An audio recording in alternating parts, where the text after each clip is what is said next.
Building a Connected Society, What Works for Refugees. This is part one of 2 recordings of a half-day refugee integration conference that was held on the 17th of November 2021. This conference was hosted by the Institute for Global Health and Development and designed by the Psychosocial Wellbeing and Integration Protection Research Cluster. The New Scots Refugee Integration Strategy identifies social connections as central to establishing a sense of belonging and positive well-being. Our research has found that a reduced quality and quantity of social connections brought on by current systematic and structural barriers and the COVID-19 pandemic has had a major effect on emotional security, disrupting the ability to settle and to integrate. Our research has demonstrated that while social connectedness increases over time, this process is not linear, rather it's interdependent, multidirectional and complex. It can be disrupted, halted or accelerated by the presence or absence of trusting, supporting and caring relationships and life events. Considering the current challenges surrounding refugee integration, there is still debate about how social connections can be facilitated through policy and practice. During this conference, we hear from policymakers, researchers and service providers or coordinators from the UK and internationally who have had a key role in supporting refugees and asylum seekers as they live, work and socialise in the wider community. In this first recording, we will initially see 2 presentations. The first presentation will be facilitated by Dr. Arik Dakasian and the second one by Leila Kerlaf, both of whom are research fellows for the Institute of Global Health and Development. Following that, we will be having our practice panel. This practice panel was moderated by Helen Bayo, who is also a research fellow at the Institute for Global Health and Development. This practice panel consists of 3 practitioners and coordinators from the refugee sector. Firstly, we have Elodie Mignard from the Scottish Refugee Council, and we also have Fiona Crombie from Freedom from Torture and Raoul Hodgson from the British Red Cross's Family Reunion Integration Service based in Cardiff. We hope that you enjoy. So hello everyone. Most of us here know each other through our work with refugees, not least through the social connections approach pioneered by Alison and Alistair that has over the years come to inform the core of integration policy in the UK, like the 2019 indicators of integration and the New Scots integration strategies. One of the reasons also why we're here is because of the shared values that underpin our work, namely that the point of our work, be that as researchers, policymakers, or practitioners, is to improve the social world rather than merely to explain it. In the words of Les Bach, we are here because we recognize the importance of paying people the courtesy of serious attention. So that's why we're here. As you know, as social scientists, there are different ways in which researchers kind of define and dissect the world as we try to make sense of it. Two main ways. There are the individualists, or the atomists who understand society as a collection of individuals interacting together. And then there are the holists for whom society is greater than the sum of its individual parts. These are mostly kind of underlying and unarticulated ways of studying the social world, certain frames from which we build research out. And debates around structure and agency can be traced back to these assumptions. Individualists are those who privilege agency over structure, and holists are those who do the opposite. And each of these approaches has its strengths and weaknesses. Each is attuned to explaining some things better than it is at explaining others. Yet the reality of social life, messy and chaotic as it is, does not fit neatly into either of these two. No matter how much we focus on agency, the fact remains that it is always and necessarily constrained by the structures around us. I could have all the agency I want, but it's just not possible for me to go and have a coffee with world leaders at COP26, for instance. By that same token, we can insist that people are constrained by the structures around them all we want, but the fact remains that agency can shape and bend these structures to our will. And I don't need to come up with examples here. I think in all of our work, we can think of quite a few of them. Now, one of the things with these two approaches, though, is that they always and necessarily leave something out. There's always someone whose social world is left unexplained or unaccounted for. Another weakness is that they both presuppose a concordance between social condition and thought. The idea that people's positions in the social hierarchy determine what they can and cannot think. And so the conclusions that we draw and the accompanying concepts that we come up with from this kind of research, they slowly move out of the ivory tower into the world proper, informing policy at the level of governance and practice at the level of professional interaction. And as these notions interact with the real world, they also develop a life of their own, even with integration, which is what most, if not all of us here do. Berry, for instance, who defines integration as the process by which the identities of both a newcoming and a dominant group in society adapt to each other, lamented back in 1997 how the concept of integration had, in some circles, already become synonymous with the notion of assimilation. That is, when newcomers' identities become so completely subsumed in those of the host society. Another definition of integration, one that complements Berry's, is that of the OECD, who define integration as the point at which newcomers experience the same social and economic outcomes as natives. Now, the question begs itself when we think of this, and it's, well, do even natives experience the same social and economic outcomes as other natives? Are all natives the same? And so we come full circle to the underlying assumptions social scientists make when we conduct research. All of us here can be ascribed a whole bunch of different social categories, be they gender-based, class-based, occupational, or racial ones. Yet not one of these categories on their own can make sense of what matters to us in our lives. Even when we think of these categories as intersecting on our bodies, some parts of us still remained unexplained. Obviously, people are not the categories that purport to explain them, right? They're much more than that. In fact, we can say that the social categories don't actually explain people themselves, rather the social worlds around them. Refugee and expat are both such categories, right? They both refer to people who have crossed international borders. But what they tell us, they tell us more about what kind of human mobility is valorized and what kind of human mobility is policed. There is little difference phenomenologically between refugees and expats otherwise. So, and in fact, even a kind of a cursory glance at the history of social sciences tells us that these categories became such big explanatory factors, not because of their merits, rather because of their usefulness as tools for governance post-World War II. So why not look for better tools for governance and policy? Bakewell, for instance, argued in 2008 for more policy irrelevant research with refugees so that this comes back and ends up informing policy better. I'm going to move to the next slide. A relational approach to the social world, that is a third and a different way of defining and dissecting the world in order to understand it better, while not as dominant in policy and practice discourse yet, certainly overcomes some of these kind of prescriptive tendencies of mainstream research. The most basic unit of analysis in the relational approach is not the individual, as it is in most research. Rather, it is the relationship between at least two individuals. This is because no matter how hard we try, it is simply impossible to be an individual unless in relation to something else. Nick Crossley puts it best. He says, the self is not by nature private, but it is privatized through social experience.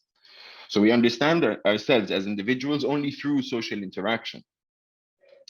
Now, if you build this out into the world, we can understand that our identities are shaped with our relationships with those around us.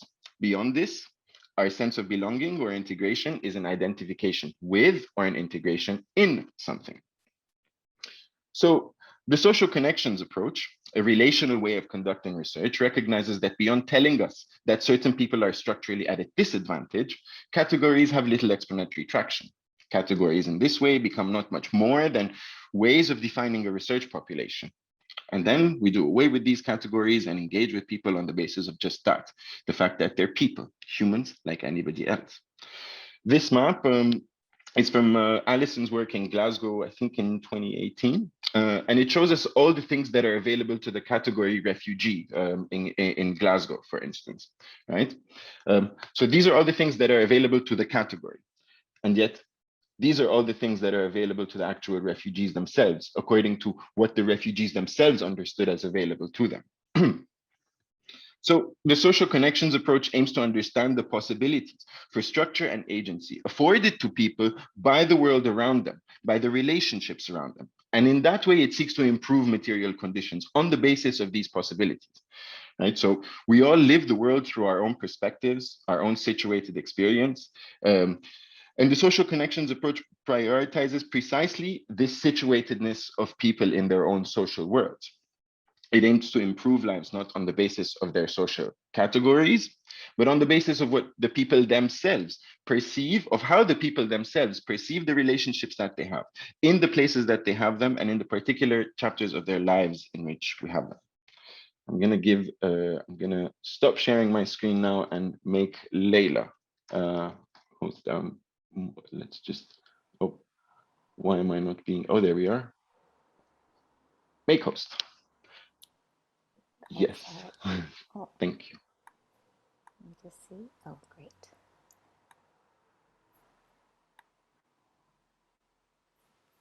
Okay. Hi, everyone. Lovely to see you all here, and thanks, Eric. I am going to take us on a slightly more prosaic journey of just talking you through the work that we've been doing as part of the PIP cluster, particularly the Migrant Integration and Social Connections team in all its wonderfulness as part of that cluster, and just talking through a bit of how we've come to where we are and the projects that we're doing. Can you hear me okay? I can hear an echo on the... Yeah, thanks, Alison. I've got your face in my screen, so that's helpful. So just starting back, as Eric had said, with the indicators of integration framework, which has been developed over the years, but Alison Strang and Alistair developed a long time ago, and I was involved in those initial discussions around what integration means to people. And we've come to understand very clearly that social connections are central to doing integration and to well-being, alongside all these other interconnected domains of integration that you can see in front of you.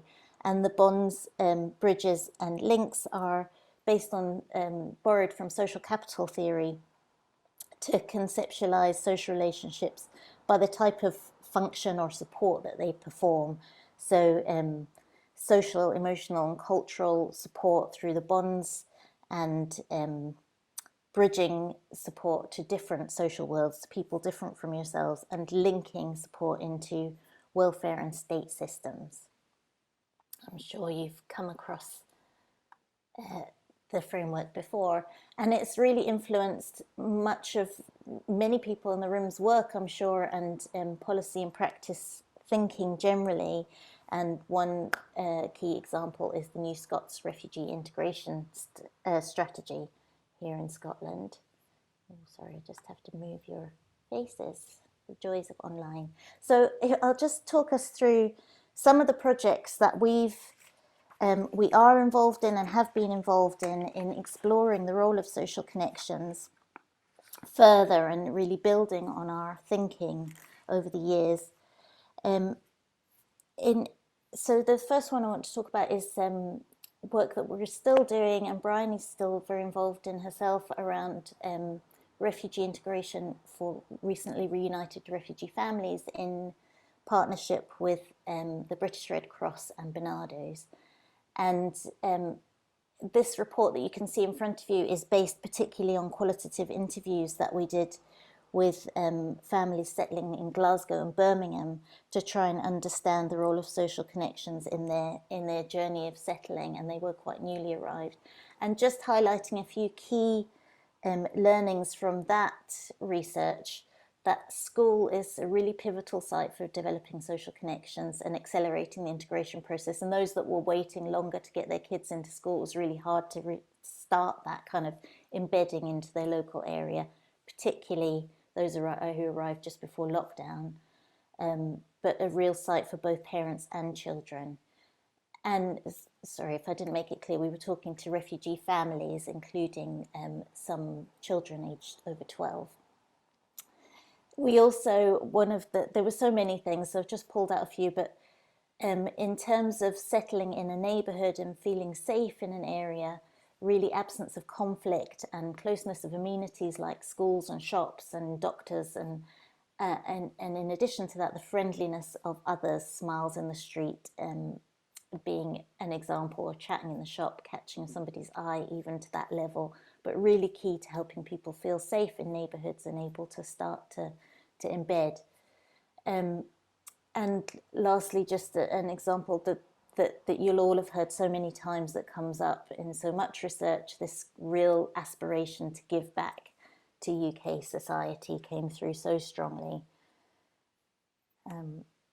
Another of our projects that's ongoing, and with the Scottish Refugee Council in partnership with the WEA and Bridges programme, is this New Scots Promoting Social and Economic Inclusion Integration Service, the latest iteration of the Holistic Integration Service at the Scottish Refugee Council. And in that project, we're working with our partners to really understand the role of social networks for recently recognised refugees who've come through the asylum route in Scotland. And we're doing two things, as we did in the FRIS, the Family Reunion project that I talked about before. We're testing and refining our social connections mapping tool. That's what that acronym there is, and I'm going to talk about that in a little while, just to explain the hows of doing the research. But we've been testing a tool that is both a research tool but also a tool for practice, to really understand how practitioners can support clients to identify who can help them achieve their own integration goals and strengthen their social networks. So coming back to this real supporting refugees to exercise agency and embedding in their new neighbourhoods and cities. The other element of that is we are about to start work with a refugee community advisory board to co-produce some research, qualitative research, rooted in the experience of New Scots and longer term residents living in Glasgow neighbourhoods. So we're really looking forward to that. Another of our projects that just come to the end of, and I can see Fiona on my screen, Fiona Crombie from Freedom from Torture, so that's lovely to have you here. And we've been working with them very closely to review the impact of a very innovative project that they've been trialling called the Healing Neighbourhoods Project, which combines individual psychotherapy with community worker support to build refugee and asylum seekers' social connections in Glasgow. So very much taking from the indicators of integration, the importance of social connections. And what we found is that there were really strong examples of the groups and activities that they run in the project of really helping their clients to develop strong, trusting relationships with other clients and with staff in the Healing Neighbourhoods project.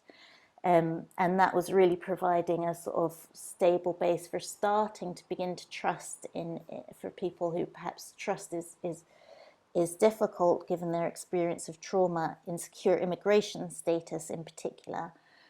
What we were finding is that it was more difficult for clients of the Healing Neighbourhoods project to make that step to extend trust to wider local networks in Glasgow, which was an aim of the project, but given some of the mitigating factors that I've talked about, and particularly spending many people more than 10 years in the country with insecure immigration status did not help them to move further in that integration journey. Finally, just to give you a rundown of another great project that our team's been involved in on behalf of the Chief Scientist's Office and Scottish Government around COVID, and so important, so much research going on about it, but it was good to have this focus on refugees and asylum seekers in Scotland. And really some of the key findings that came out of that were, again, resilience of refugees during lockdown, coping with the added dimension of reduced social interaction, as we all were, but doing that in with all the insecurity of status, living conditions, and essentially poverty, really limiting people's agency and increasing the high levels of isolation. And another thing that came through in terms of data poverty in particular was the importance of being given devices and data from organisations, as many of your own organisations have done during lockdown, And that was a real lifeline to connect with family and friends overseas and back in home countries. So just moving on to talk a little bit about how we've been doing some of that, and what we're trying to measure is very much both quantity and quality of relevant social connections. And I keep coming back to this in my own thinking and how we're doing that. So we've got this social connections mapping tool, the SCMT, as you saw me refer to it earlier, that we've been piloting and trialling with different groups in both the Family Reunion Project and the Scottish Refugee Council Project, and also used as a tool for understanding levels of connectedness in the Healing Neighbourhoods Project. So it's got two elements to it. One is participatory workshops that we run with people to understand about their locally valued social connections, who they go to for support, and then using that to create a bespoke online survey or app, which then asks people about their connections and their level of how often they actually see those people and organisations, how much they trust them, and how much that relationship is two-way or reciprocal. Have they been asked to help those people or organisations? And this, what you get at the end of it, of completing that survey, this is a project level map that was from the Healing Neighbourhoods project. So this nice visual way of seeing the connectedness of the client group that people are working with. And in this one, you can see really clearly, you can see the key at the top there. So those in blue are the organisations and people that over 50% of those who answered the survey have contact with. The green circle means they trust them as well, and the yellow means that that relationship is also reciprocal, so kind of the full whammy at the centre there. And you can see staff at Healing Neighbourhoods were all those things, so we would say quite a strong, trusting relationship, and therapist, GP, therapist at Freedom from Torture, GP, lawyer, and God came as trusted connections as well, perhaps not reciprocated as much. So that was that's our big tool that we've been developing and refining and trying out with different people. We also do qualitative research, of course, and just a little nod in the direction of the online world that we're all dealing with. So many of those have been remotely conducted, but still very insight, giving us a lot of insight, and we're really grateful to all the people who've been involved in those. So, not to hold you for too long, I just want to take you through some of the learnings, and we're processing these as we go, but some of the learnings from all across that research and other research we're involved in is really around the very everyday nature of integration, or perhaps we can call it emplacement as well, as it's been called. And I like this quote that just shows the very sort of mundane building of layers of getting to know people in the local area and talking to shopkeepers, feeling a connection with the local halal shop. And as I said, nodding to people in the street on the way to the shop. It's for all of us, it's a real mundane process of embedding in a community.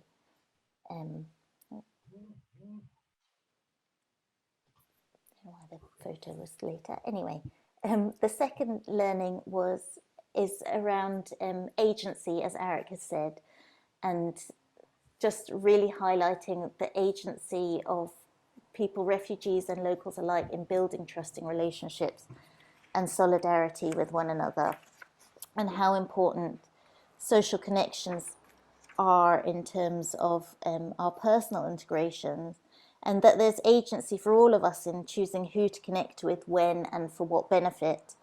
And those relationships evolve over time, so they're not fixed. We're not fixed in who we are, and other people are not fixed in who they are. There's the fluidity in our identity and our relational roles, and there's an agency in choosing strategically who to ally yourself with, so strategic alliances.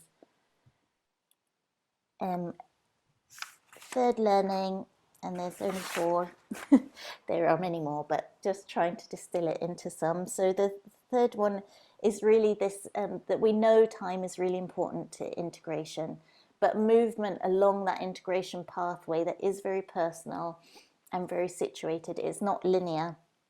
And social connections, as I said with the Healing Neighbourhoods project, they do increase over time, but very much at the pace of readiness to build trusting relationships with new connections.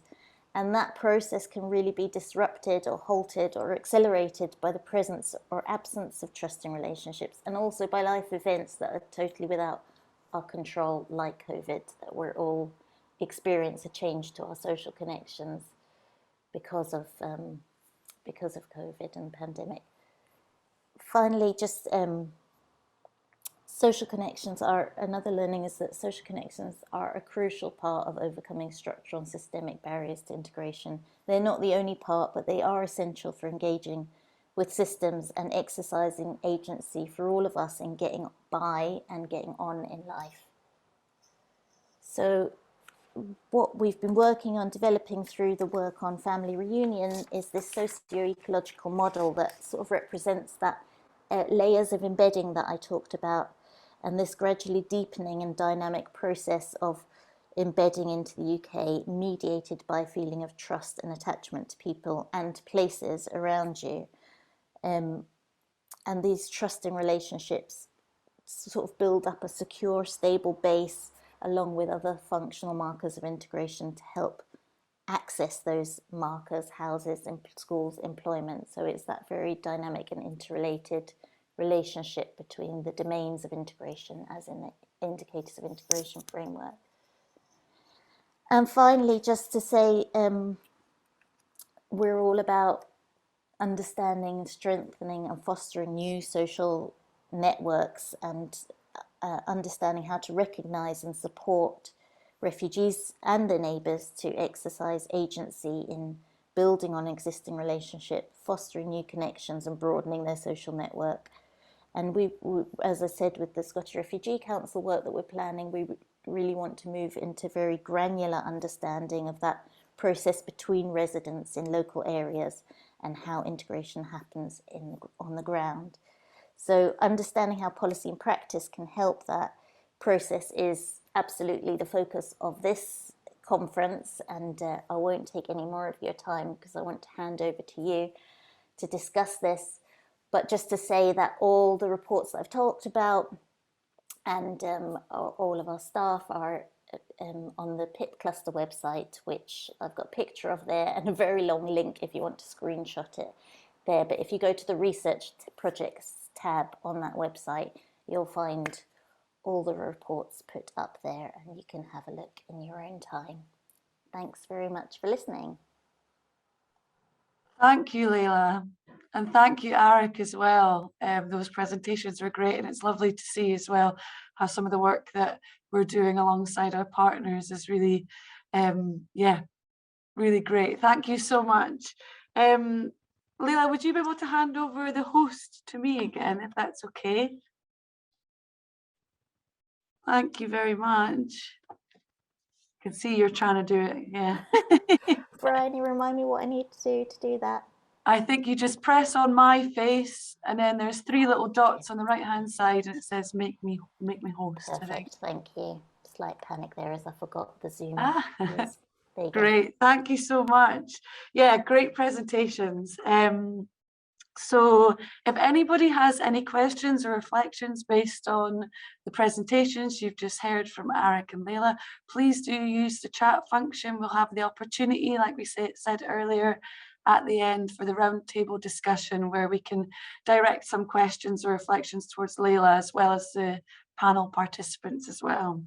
So next up, we have our practice panel. So this panel will be moderated by our very own Helen Bailo, who's another research fellow with IGHD in the team. And we have Elodie Mignard from the Scottish Refugee Council, who's Programme Manager. There we have Raoul Hodgson, who is the Service Manager for FRIS Cardiff, so the Family Reunion Integration Service with the British Red Cross. And we've got Fiona Crombie from Freedom from Torture as well, who's also clinical lead there. So I'll hand over to you, Helen. Thank you very much, Bryony. Excuse me. I'm really thrilled to be moderating this practice panel and to have Elodie, Fiona and Raoul with us. as there are 3 practitioners we've had the great joy of working with at the moment and previously in the projects. And I'm hopeful that this panel and our discussion will draw out some of the learning Leila has already referred to and bring that really practical service provision lens to it as well. So thank you all very much. I was wondering, hoping to begin with Elodie, and then I'll move on to Fiona and then Raoul, and then we'll have just a general discussion. And as Bryony has already said, please do add any comments and questions into the chat, and we will try and pick up as many as we can at the round table at the end of the conference. So with no further ado, I'm going to go on to Elodie. And Elodie, I know that in your current role at Scottish Refugee Council, you manage a variety of programmes that aim to support integration. And we were interested in hearing particularly about the different ways you and the organisation have sought to recognise and embed social connections into that work. Thank you, Helen, and thank you to everyone at QMU for inviting me. As Helen said, we've been working together for quite a while, and we'll talk about how we try to develop our practice is heavily influenced by the work of Dr. Alison Strang and of the team of Queen Margaret University, and we're still learning. So it's really great today to be with other practitioners and to hear what everybody's doing. And it's slightly a shame that it's online, but it's really great to have people from a much wider geographical spread as a result. So thanks again for having me. So I'm going to talk today really from the perspective of Scottish Refugee Council, where we're small compared to other organisations, but at Scottish level we're quite big. And today I'm going to speak from the perspective of service delivery, which is one of the Department of Scottish Refugee Council. So we've been trying to look at how we can support and enhance social connections through advice and our integration service, because through the work of Alison Strang, we know that social connection is just the heart of the integration process. Our role is to try to give tools and knowledge of rights and systems in Scotland to enable refugees to progress towards their own goals, and that's very important. Our whole services are organised around what people hope to achieve in Scotland. We're also really realistic about what we can achieve or try to be, at least, and we're there. I'm going to quote Wafa Shaheen, which some of you know. I really like how she describes it. We walk along the way with people for only part of the journey. So we need to identify who else it is the role to support and give confidence and understanding to refugees to engage on their own with services in their neighbourhood and all of the networks that we all need in our lives, and that Leila and Arik have described, in their presentation. And the concept of self-agency is really critical for us. It's critical because I often say nobody wants a caseworker forever in their lives. Nobody needs one, okay? Well, we need at certain points in our lives, depending on the experience and circumstances that we face, is that we need a trusted individual who can put us on the right path and translate things a little bit. And it's not only about language, it's actually about the systems that we're facing. So our services, because it's mostly, it's very much rights-based, we focus a lot on social connection, social links. We explain to people the roles of statutory services, a lot around, homeless services, the role of the Home Office, housing associations, health services, education, further and higher education. We also look at bridges through employment and connections with communities. As we developed our services, we try to be more proactive about enhancing other social connections that people that people need. And since the holistic integration service, which we delivered back in 2013, and our current services, as Leila said, it's a kind of another iteration of it. We've learned, and that's a service that was evaluated by Queen Margaret University, and specifically Alison and Helen, who are here today. We've learned that our service started having an impact on social connection and more bonds through the provision of the employment program and the ESOL language programs. And this is because people were meeting in groups over a few weeks and developed friendships. So now our thinking has evolved, and I will try to explain a bit more how we look at enhancing social connection in our current service and through the lenses of three elements of our services. The first one is the one-to-one support through the development of a personal integration plan. The personal integration plan is a tool that we use to support people to identify their own goals around key areas of integration, which are those of the Region and Strang integration framework. So we focus on housing, health, financial stability, education, employment, and social connections. And as I said, it's very heavily focused on links and accessing services. But through the research element with Queen Margaret University and trying to include the survey of social connection mapping through our casework practice, we're trying to understand who else people are connected with and who else will people need once they're done with us, once they realize it's not an advisor who they need, it's a wider network. How can we make sure that we can support people to identify who else is there? So it's a fantastic opportunity for us as a team of advisors to develop our own knowledge of who people trust, especially in times of COVID, where so many services have stopped face-to-face contact. Now things are reopening again, but it's really crucial for us. So hopefully, next year, if we have an event like this, we'll be able to share a lot more learning about this. Then there is the employment programme, which is an element which is delivered by both Scottish Refugee Council and Bridges programmes. And this one, when we look at employment and refugees, we know of the structural barriers that refugees have to employment, as well as the more personal ones to do with their personal journeys. And we try to address some of the barriers around, qualification, recognition of qualification, etc. A big one that people often mention is the lack of understanding of the UK labour market. And that's what we try to address, but we need to be honest with each other. There's not one single UK labour market. There's a multitude of labour markets based on different economic sectors, roles that people want to have. And we can only support people by trying to develop relevant social professional networks for people, because this is what people are lacking. People are new to Scotland.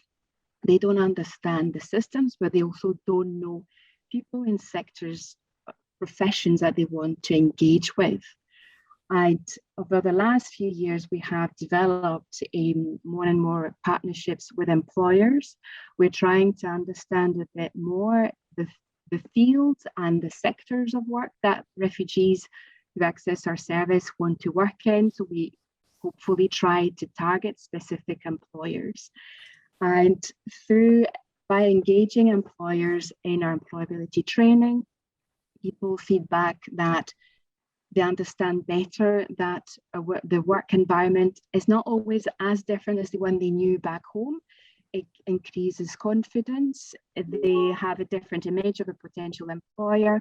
And we also have started to pilot some mentoring program to help people who want to work in careers that, in full honesty, no one in my team has a clue about, because that is what we need to be aware of in our practice is that there are sectors I have absolutely zero knowledge about it.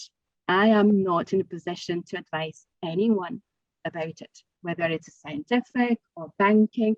These are sectors I've got little or zero knowledge. So I need trusted individuals amongst employers who can support refugees to develop their knowledge. And that's where we see, the social networks being really, really important in that. And finally, and I've lost track of time, so I don't know if I've got time. But I would like quickly, Elodie. I would like to touch on the last element, which is our peer-led programme, which is a complement in a one-to-one service. And this is something, again, that we piloted a few years ago. And I want to give a shout to Dylan, who's here today, who was really instrumental in the pilot at the time. And it was to pilot peer education approach to increase knowledge of rights and systems of refugees. And that was a really good pilot, because what we've learned is that that's not what people want. They know where to go for rights, but what people need is to create new relationships, to look at issues that they have in common, and to develop collective action. So we're very pleased that as part of our current integration service, we've got a project like this to try again to enhance, meaningful social connection and to go beyond the links and to create other networks for people to continue their journey. Sorry if I went above time. No, that was perfect. Thank you so much, Elodie. I think there's lots in there, and I was going to encourage Fiona and Raoul also as we go to pick up on any points from the other panelists as you go. But I will now move on to Fiona. And Layla's touched upon this, but I know that Freedom from Torture's Healing Neighbourhoods project aimed to build connections, particularly between refugees and people living in local neighbourhoods across Glasgow. And we wanted to invite you to tell us a bit of the learning that's emerged from that project and any other reflections you have from a practitioner perspective on this. So thank you again, Elodie, and over to you, Fiona. Thank you.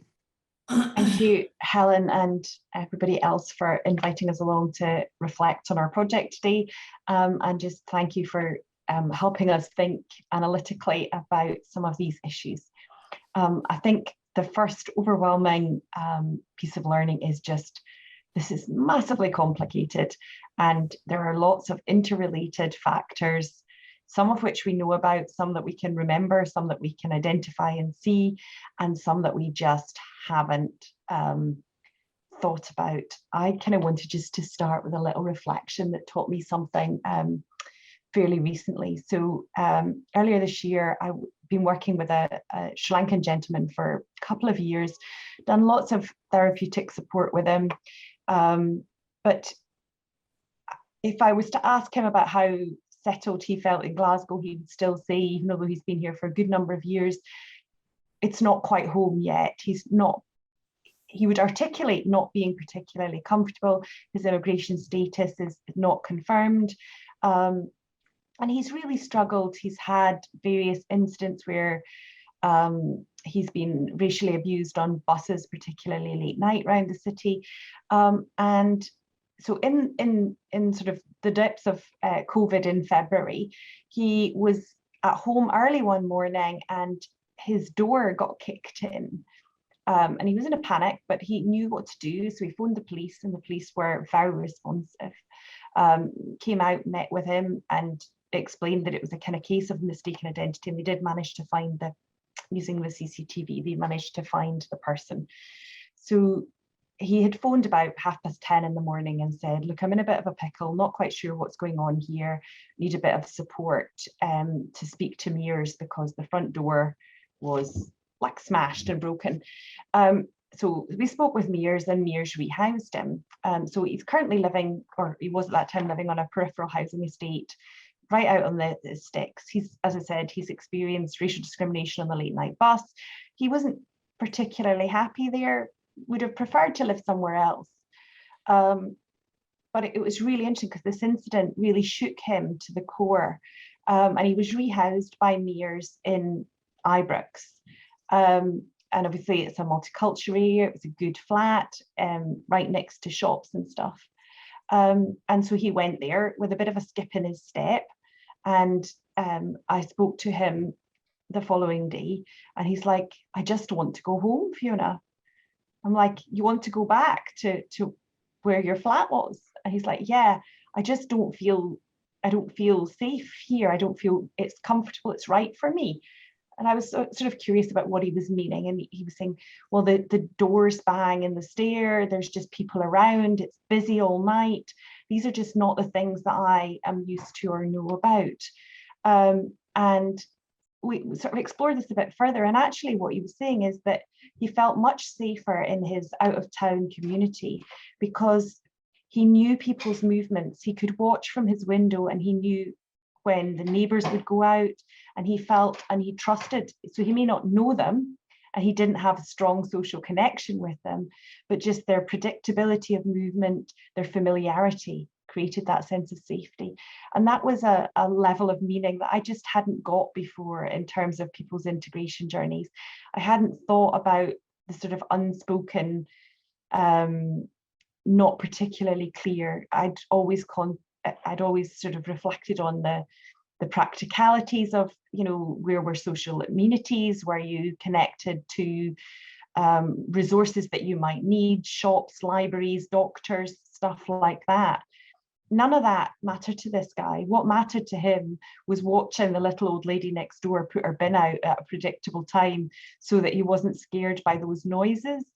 And I just, that was a massive piece of learning. And I think through the project, we've just seen lots of little pieces of learning that have taken us deeper into people's lives and how they've been impacted by their refugee journey, the things that fill them with hope and a sense of future, but the things that are traumatic. And I don't mean, obviously Freedom from Torture works with very traumatic material.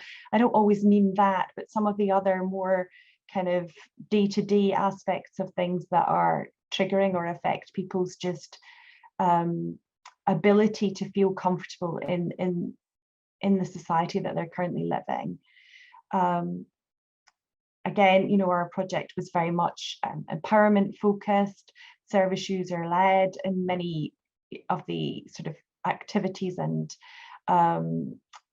how we undertook various activities as part of the project, trying to ensure that people's voices were heard, that they were able to advocate on behalf of each other. I think the other kind of aspect for me as a kind of service manager and somebody who's got a bit of a focus coming from a therapy background on relationships is thinking about some of the stakeholder relationships, thinking a bit about the kind of more structural aspects that Eric, I always get his name wrong, sorry, was talking a little bit about. Because there's the organizations that we all know. So, we have relationships with, for example, the SRC, they know what we do, we know what they do, and that's straightforward. But also working within the community with organizations that we don't know so much about, finding, a small, we've been doing some work with a community sewing group in relation to some clients, and the tremendous opportunity for just beginning to share some of our knowledge and encouraging our service users to be part of that process, and just the benefit that has in terms of giving them their own agency and ability to share their experience, to share their skills with others. And I think that is a massively positive impact on people's mental health. And for us, improving mental health in its widest kind of broadest definition is of central importance alongside our kind of more therapeutic psychological tools and techniques that we're using to facilitate people's integration and social connection. I think the final piece of learning that I want to reflect on just now just is the challenge that that we have with the hostile environment, in that people don't have, or asylum seekers in many cases don't have a community that they can call their own, because like my case example, people are moved for a whole variety of reasons. Fortunately, he was moved back to his original tenancy, but you know, I work with several service users who, in the very short time that I've been working with them, have had 3 or 4 different tenancies. So, you know, one guy that I started out working with was in Pennyleith, for those of you who know Glasgow's geography. It's in the southwest, then moved to Maryhill, which is sort of northwest, and is now in Ruckeasy, which is northeast. And each time he's probably moved 5 or 6 miles, I would guess, across the city. But just how that impacts on somebody. It's a new GP, it's a new set of shops, shopkeepers, the types of shops that he wants to use changes, the ability and ease at which you can access that. So that, I think, has been a major piece of learning from our kind of understanding at the start of the project, which was about, so the project was set up designed to work with people within the community that they were currently living. And then as the project went on, we discovered that people's community was self-defined rather than a geographic community that had boundaries, so to speak, in terms of you could define on a map. It became much more of a social concept. So their community was fluid. It was sometimes local resources, schools, libraries, you know, depending on people's circumstances, you know, families, those are good opportunities to meet people. For other people, it was meeting with other people from their country of origin that were here for a longer period of time, that shared their faith or belief system, access to other kind of cultural resources, right through just to people making connections with people on a bus when they heard a shared language. But those definitions were individual and unique. And I think often when we hear the word community, we try to put boundaries on it. And I think the piece of learning for me is my community is diverse, and essentially everybody's community is diverse, but it definitely isn't defined by a kind of boundary that we can draw on a map. Thank you so much, Fiona. That really resonates with the continuum of connections that Leila spoke to in the earlier presentation. And thank you very much for setting the scene and bringing up some of those key questions, I think, about how we understand what connections are and the role they play for people. I'm going to bring Raoul in now, and Raoul is based down in Cardiff. We had the great pleasure of working together. And Raoul's going to talk to us a little bit about supporting recently reunited refugee families and the role of social connections within that. So I can see you've got slides, Raoul, and I'll pass seamlessly over to you. Thank you. Thanks a lot, Helen. Hi, everyone. Thank you very much for being here today and for giving me this time. I'd just like to start by giving a brief overview of what we do at the Family Reunion Integration Service and the barriers we are trying to help families overcome. Recently reunited refugee families face several challenges upon reunification. They must quickly adapt to life in a completely new country with different systems and institutions.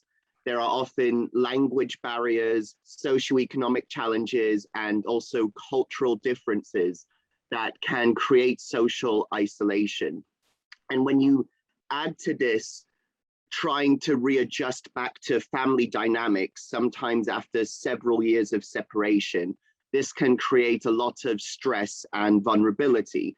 And the goal of our work at the Family Reunion Integration Service is to help families to overcome these crises and to also develop independence. Could you please switch slides for me, Bryony? Thank you very much. So the way that we provide support to families at the FRIS project is, first of all, a casework provision where our caseworkers and volunteers help families to obtain their services and rights, such as setting them up with universal credit or helping them to obtain housing or schooling for their children. But a very unique aspect of what we do at FRIS is that we have various projects that are different between the FRIS locations, but all seek to facilitate integration through a particular lens. And the lens we have used in Cardiff for our project activities is what we call a peer lens, where we establish connections between families and volunteers with direct lived experience of refugeedom who provide them with guidance.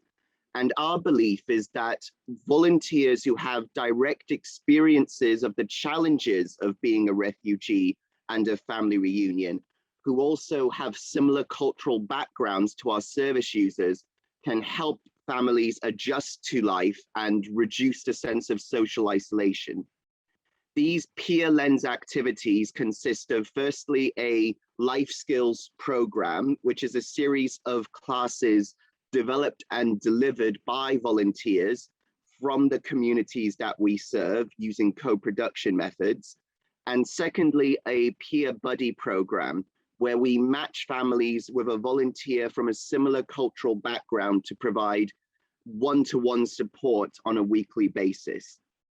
Throughout this project, we have been very privileged to work with the research team at QMU to help them implement their social connections research by collecting evidence from our families.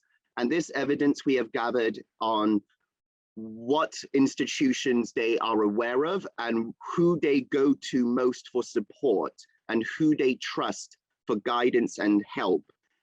This evidence has helped us to adapt our own services to best meet the family's preferences. Could you please switch to the next slide, Bryony?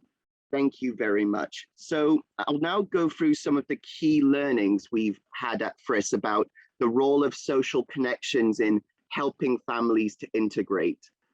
The most common, one of the most prevalent learnings is about the role of language as being a barrier to integration and a family's sense of well-being and confidence in terms of making decisions independently and interacting with other people in the community.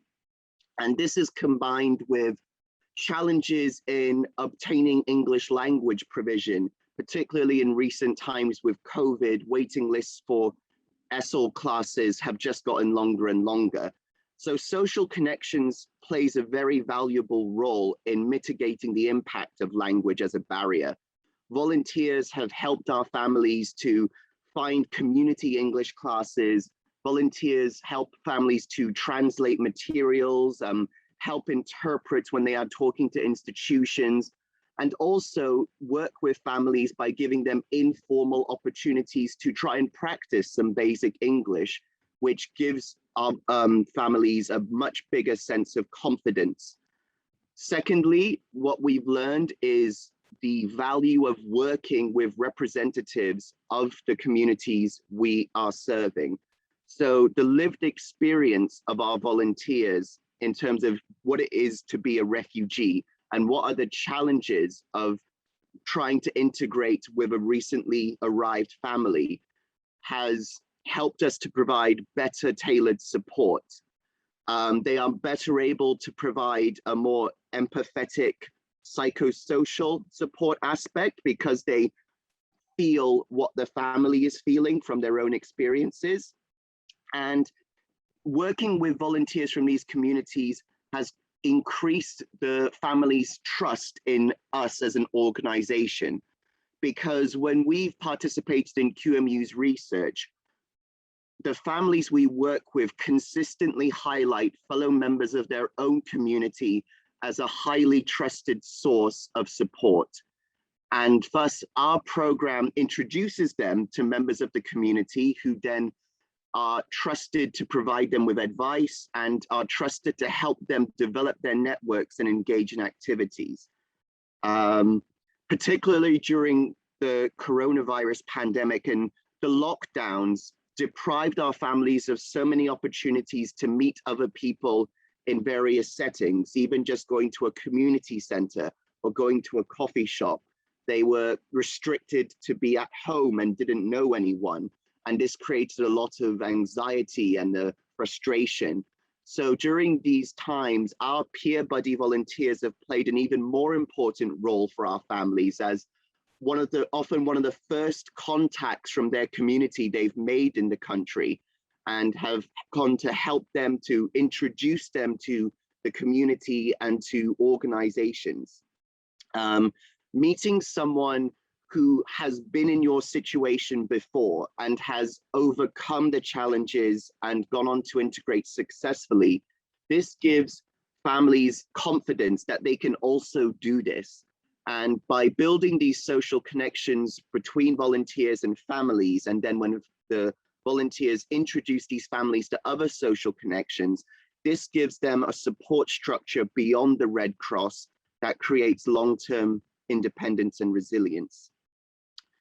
Thirdly, we've learned that it's important to treat individuals within the family on a one-to-one basis alongside treating the family as a single unit, particularly in regards to arriving spouses. In the vast majority of cases, the sponsor who applied for family reunion is male and the arriving spouse is female. And gender does also play an important role in integration. When the women arrive, they have less knowledge of life here or access to community contacts. And this combines with traditional gender roles to place certain expectations on the woman as the homemaker, as the child carer, and these obligations can make women feel that they don't have the time or the ability to attend classes or to go outside of the house, which can affect their integration.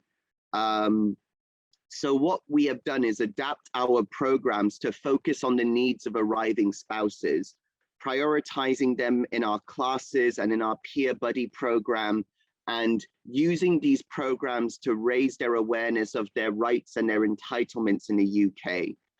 We've built connections between these arriving spouses and our volunteers. We are very privileged to have some credible female volunteers with lived experience who build very trusting relationships with these women that give them the confidence to try independently carrying out activities such as going to the shops by themselves or meeting with friends at a coffee shop.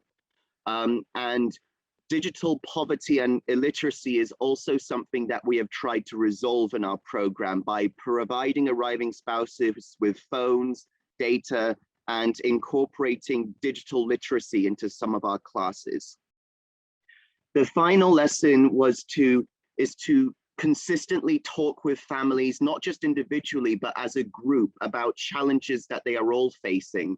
We found it very beneficial to create forums for families to talk with each other and with us at the Red Cross. And in this way, they've identified solutions together and also created networks of support between them. During the pandemic, the workshops we've run with families have let them highlight the impact of lockdown on them and their children's education. It's given them a forum to provide each other with advice and provide guidance to us on what we can do better, such as realizing the extent of digital poverty. Our volunteers have also delivered workshops on electoral rights when refugees were enfranchised in the previous Welsh Assembly elections.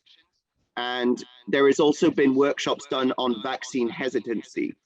And by providing information that is adapted to their language needs and their cultural needs, and because they are hearing this information from people they have a social connection with, volunteers who they trust and they've come to know over the several months, they have been much more receptive to the information that these sessions have provided. So next slide, please. I'm all done now. I just want to say that this has all been in part a very successful project because of the social connections that our volunteers have helped to nurture. And I just want to say a massive thank you to all of our volunteers for giving our families the confidence to take on challenges and adjust to life in the UK. Thank you. Thank you so much, Raoul. That's a great and very positive point to end on. We've got around 10 minutes now, and I can see some questions in the chat that I know we'll come back to, but in your emphasis, Raoul, on the peer support resonated very much, I think, with what Elodie was also saying about building that into the projects. I suppose for us now, I think it would be useful to ask the eternal question, where do we go from here? All three of you have given really great examples of service provision and the role of social connections in that. And I think from what all of you have said, a sort of real recognition that, yes, social connections are central to integration. So kind of looking to the future, what does all of this learning tell us about the role of refugee sector organisations in facilitating social connectedness? And I think we'd particularly welcome at this stage further reflections either on the peer work and particularly, I would suggest, on relationships with receiving communities more generally, with the recognition, as you said, Fiona, that community is a difficult word and we can't always decide what that is. Elodie, Fiona or Raoul, would either of you, any one of you like to tackle that first off? Elodie? Well, I'd like to, because you've got the word for the future in your question, I know this is not the policy panel, but I think we have to take into consideration the context of, in Scotland, we've got the New Scots strategy, which is coming to an end this year, and we don't know yet what will come next, with the beautiful principles of integration from day one. And I think from what we've heard, you know, especially in Raoul's presentation about the benefit to have, you know, from arrival, network support in place, or, you know, it's important. And there's a lot of issues that we've not talked about, you know, while people are in the asylum process and service provision and support during that time. So there is that, but there's also the Nationality and Borders Bill, which is making real threat to the asylum process, which is a legal issue. But it's making real threats about how people in the asylum process will be treated, accommodated. We're moving away from community setting, and all of this are really, really important for integration. You know, Fiona, when you talked about people in their neighbourhood and all this, we don't know if in the future, because this is the context of your question, what this will look like, you know. So I'm sorry to be doom and gloom, but it's going to be really challenging if the, you know, if you know, looking at the majority in Parliament, it's very likely that some of those threats will become law soon. I think something about the language. Sorry, I was just going to say the language that's being used is really important, because what you're saying about integration is key, and we've done masses of good work. You know, we know this informed elite group are very privileged to have the understanding that we have, but Joe Public, who listens to the rhetoric of the Nationalities and Border Bill, doesn't have that critical lens, that doesn't have knowledge of the struggle and the experiences of the majority of asylum seekers that we do, means that the language around that is that there's further discrimination and barriers that form a structural inequality for us to fight against. And, you know, it's incredibly troubling, you know, to think about where we are, and, you know, without strong policy frameworks, and again, I admit that we're not in a policy forum just now, it's key to being able to progress this for the future. Absolutely. We have started thinking about, you know, if, you know, thinking of how people will be welcomed during the asylum process, how this will impact the integration, journey. And I said in my presentation that we focus a lot on the links. The proposal and the bills are threatening links with key services. We don't know how this will be done. And these are real issue for us at the moment. So we've started taking that into account for planning of future services. And the same, our communities team it's all about information gathering at the moment to try to understand what it will look like for people. And all the benefit of the peer-led and peer support. How do you make that happen if people are physically isolated from communities?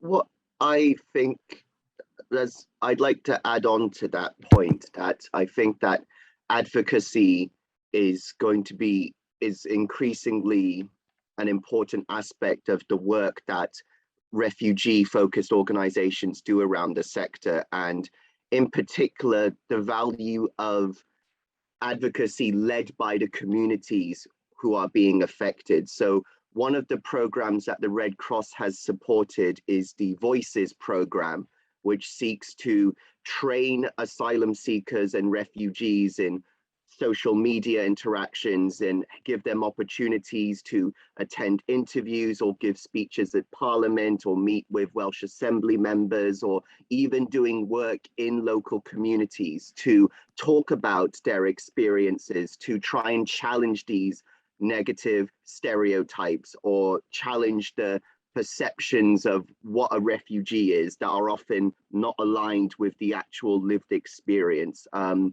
So in that regard, it is a challenging climate we are seeing. And I think that this will require us to continue finding ways to give those communities a voice so that they are given the skills and the opportunities to try and influence policymakers and decision makers as much as is possible in the current climate. Thank you very much, Raoul. And I know that in our practice panel after the break, I think we will touch again on many of these, on much of what you've raised. And I think it's a great way to sort of tie together this part of the panel is to re-emphasize again the value of peer-to-peer support that I think all of you have touched upon.